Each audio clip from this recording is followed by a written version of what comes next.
गिरीश गिरीश इथे मोठी गर्दी सुद्धा झालेली दिसते। जर शक्य असेल तर किती मराठा आंदोलक इथे मनोज जरांगेंपूर्वी दाखल झालेत, ही गर्दी दाखवणं शक्य असेल तर आपल्या कॅमेरा पर्सनला ती विनंती करा।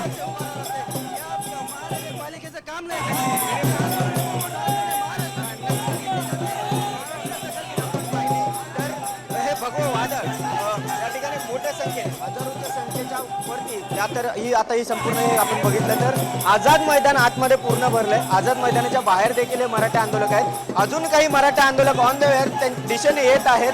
त्यामुळे तुडुंब हा परिसर आता आपण जर पाहिलाय तर हा बीएमसीचं मुख्यालय आहे, त्याच्या समोरचा हा परिसर आणि या ठिकाणची परिस्थिती बघितली तर सगळीकडे आपल्याला हे भगवं वादळ पाहायला मिळालंय। 2 दिवसापासून मी घर सोडलेलं, मात्र उत्साह बघतोय हलगीच्या तालावर। पहाटे आहे, सकाळ आहे, या ठिकाणी मात्र उत्साह तोच आहे आणि मोठ्या जल्लोषात स्वागत करणार असल्याचे एक निर्धार जरांगे दादांचा या ठिकाणी आहे। आणि त्यामुळे आपण म्हणतोय की भगवं वादळ हा संपूर्ण भाग जर बघितला तर त्या ठिकाणी फक्त आणि फक्त मराठा आंदोलक दिसत आहेत आणि अजूनही येत आहेत। जे काल परवापासून निघालेले त्यांनी घर सोडलेलं आहे ते आता सकाळपर्यंत पोहोचलेले आहेत। अजूनही जरांगे पाटलांच्या ताफ्यासोबत मराठा आंदोलक येत आहेत। त्यामुळे हा संपूर्ण रस्ता आपण बघितला तर हा पूर्ण रस्ता हा पॅक होईल। हा संपूर्ण इथली वाहतूक आहे ती बंद करण्यात आलेली आहे आणि त्यामुळे जेवढा नजर जाईल तिथपर्यंत आपल्याला आता थोड्या वेळाने जर पाहिलं तर भगवी टोपी मराठा आंदोलक एवढंच आपल्याला पाहायला मिळतील। ही सुरुवात आहे। आझाद मैदान संपूर्ण पॅक झालेलं आहे। जरांगे पाटलांनी आता चेंबूर क्रॉस केले, त्यामुळे अजूनची गर्दी आहे ती वाढणार आहे। रेल्वेने मराठा आंदोलक येत आहेत आणि त्यामुळे हा जर संपूर्ण आता बघितलं तर इथून मेट्रोच्या दिशेने जाणारा हा रस्ता आहे। मेट्रोच्या दिशेने या ठिकाणी आपण बघितलं तर या संपूर्ण नजर जाईल तिकडे आता मराठा आंदोलक दिसायला लागलेले आहेत। तर दुसरीकडे आपण बघितलं तर CST जिथून आता आउट स्टेशनवरून जे मराठा आंदोलक येत आहेत ते आता CST स्थानकावरून यायला सुरुवात झालेली आहे। आणि आपण बघितलं तर हा संपूर्ण रस्ता वाहनांसाठी वाहतुकीसाठी बंद करण्यात आलेला आहे। मराठा आंदोलक हे आता यायला सुरुवात झालेली आहे। पहाटेपासूनच मराठा आंदोलकांनी आझाद मैदानात यायला सुरुवात केली आणि आता ही गर्दी आंदोलकांच्या डोक्यावर मनोज जरांगेंच्या नावाच्या टोप्या घातलेल्या आहेत आणि दुसरीकडे अक्षरशः हे दृश्य म्हणजे भगवं वादळ असंच दिसतंय। एक वृद्ध व्यक्ती सुद्धा इथे पूर्ण ऊर्जेसह नाचताना दिसते।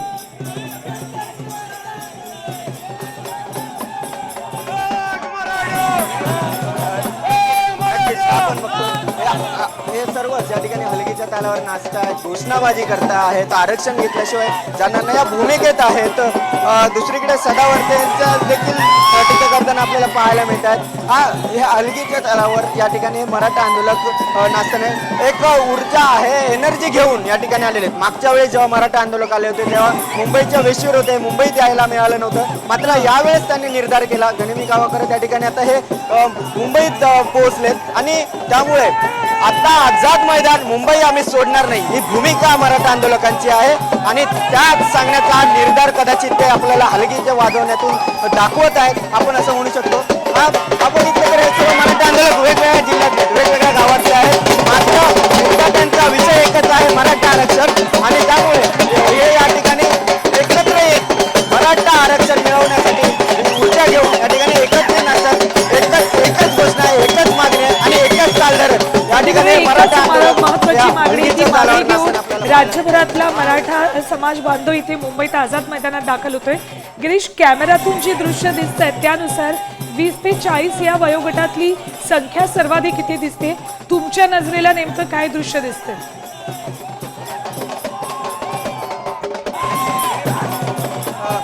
नक्कीच कारण आता हे जर पाहिलं तर हे 30 ते 40 म्हणा, 30 ते 45 म्हणा या वयोगटातले, कारण त्यांना त्यांच्या भविष्यात आरक्षण हा त्यांना महत्त्वाचा मुद्दा आणि त्यामुळे या ठिकाणी ही भावी पिढी आहे मराठा समाजाची, ती देखील मोठ्या प्रमाणात या ठिकाणी आहे।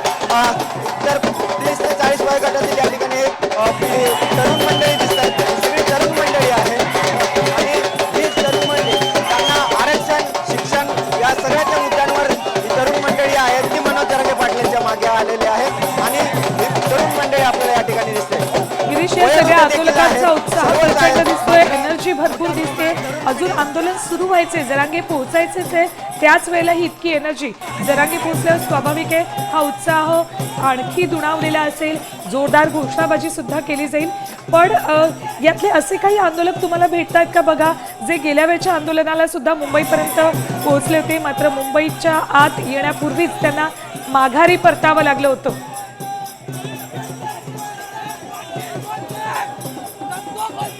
नक्कीच ह्या कारण मागच्या वेळेस जेव्हा मराठा आंदोलकाला तुम्हाला मुंबईच्या वेशीवरून मागे जावं लागलं होतं, यावेळी तुम्ही मुंबईत आलात, आता काय आहे नेमकं? आमचा जीव जाईल, आमचा प्राण जाईल, पण हे आरक्षणच घेत. आम्हाला कोणी नव्हतं, आम्हाला माय नव्हता, बाप नव्हता, आम्हाला नेता नव्हता. आमचे नेते मुख्यमंत्री झाले, सगळे झाले. आम्हाला एकच आहे, दादा मनोज दादा, देवेंद्र फडणवीस, जरांगे देवेंद्र फडणवीस भाऊ असेल, पण हे दादा मोठ्या प्रमाणात तरुण पिढी दिसते. तरुण पिढी तुम्ही या आंदोलनात सहभागी झालात, तरुण पिढी म्हणून काय म्हणणं काय? तरुण पिढी म्हणून मी एक स्वतः सिव्हिल इंजिनियर आहे, माझं पूर्ण शिक्षण झालेलं आहे, पण पुढच्या पिढीला आरक्षण 100% मिळणार. आणि आपले मनोज दादा जरांगे यांच्यामुळे सगळे आता मराठा समाज इथं आलेला आहे, गोरगरीब सगळी जनता इथं आलेली आहे. एक टाइम ते जेवलेलं नाही, पण सगळेजण इथं पावसात उभा आहे, तरी पण सरकार अजून बघते, सरकार अजून काहीच उत्तर देत नाही, इथं सोय नाही, काही नाही, तरी पण सरकार काहीच पाऊल उचलत नाही. तर मी एवढी देवेंद्र फडणवीस साहेबांना, एकनाथ शिंदे गिरीश ते सिव्हिल इंजिनियर आहेत, त्यांना विचारा. मनोज जरांगेंनी आवाहन केलं होतं की मुंबईत येताना पाण्याची, खानपानाची स्वतःची सगळी सोय करून मुंबईत यायचंय.